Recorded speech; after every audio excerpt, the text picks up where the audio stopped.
Senior আইনজীবী আহসানুল করিমকে প্রধান করে বিসিবি পরিচালক পরিষদ নির্বাচনের জন্য 3 সদস্যের কমিশন গঠন করেছে অ্যাডহক কমিটি। নির্বাচন কমিশনের অন্য 2 সদস্য হলেন গাজীপুরের পুলিশ কমিশনার ইসরায়েল হাওলাদার এবং জাতীয় ক্রীড়া পরিষদের পরিকল্পনা ও উন্নয়ন পরিচালক ABM এহসানুল মামুন। প্রযোজ্য নিয়ম ও প্রবিধান অনুযায়ী বিসিবি পরিচালক নির্বাচন সংক্রান্ত সকল প্রয়োজনীয় কার্যক্রম তত্ত্বাবধান ও পরিচালনা করবে এই কমিশন। শেষ করার আগে বিআরবি কেবল সংবাদ শিরোনাম আরেকবার।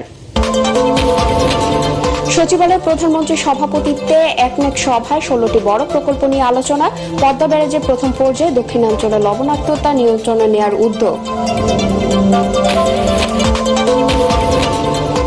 বর্তমান অর্থনৈতিক সংকট উত্তরণে সরকারের 2 বছর সময় লাগবে, অভিমত তথ্যমন্ত্রীর। সংসদে তর্ক বিতর্ক রাজপথে না আনতে বিরোধী দলের প্রতি আহ্বান। হামের টিকা দিতে সরকারের কোনো গাফিলতি নেই, দাবি স্বাস্থ্যমন্ত্রীর। অনিয়ম তদন্তে চেয়ে শিশু মৃত্যু ঠেকাতে জোর দেওয়া হচ্ছে। হাম উপসর্গে আরো 6 শিশুর মৃত্যু।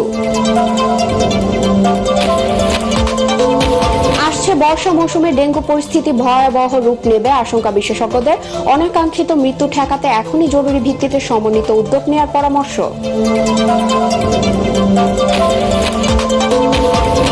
এবং ইরান যুদ্ধে অচলাবস্থা কাটাতে চায়নার সহায়তা প্রয়োজন পড়বে না, আত্মবিশ্বাসী ট্রাম্প। 4 দিনের সফরে বেইজিং এর পথে মার্কিন প্রেসিডেন্ট।